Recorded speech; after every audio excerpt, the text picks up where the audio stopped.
Bonjour, aujourd'hui, chantons et prions avec notre prochain.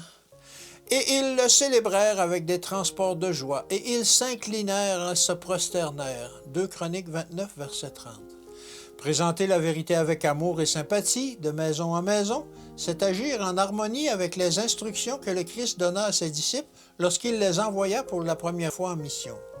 Que d'âme ne touchera-t-on pas si l'on fait monter vers Dieu un cantique de louange, si l'on adresse à l'Éternel une humble et fervente prière, ou si l'on présente avec simplicité la vérité biblique dans le cercle de famille. Les agents divins seront alors présents pour convaincre les cœurs.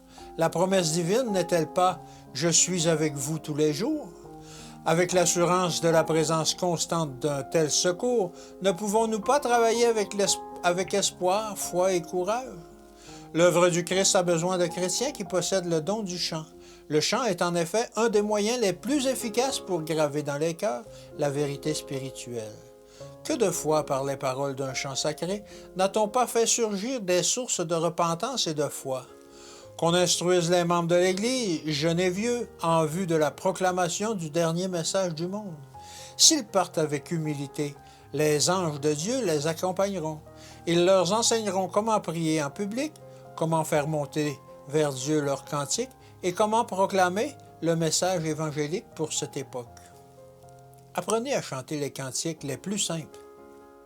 Ils vous aideront dans le travail que vous faites de porte à porte et vous toucherez ainsi les cœurs par l'influence du Saint-Esprit. Des cantiques d'action de grâce s'échappaient bien souvent des lèvres du Christ, car la joie débordait de son cœur.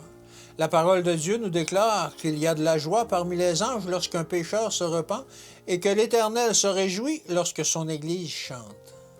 Tandis que vous irez de lieu en lieu, comme les disciples, pour raconter l'histoire de l'amour du Sauveur, vous créerez des amis et vous pourrez constater le fruit de votre travail. Que Dieu vous bénisse. À demain.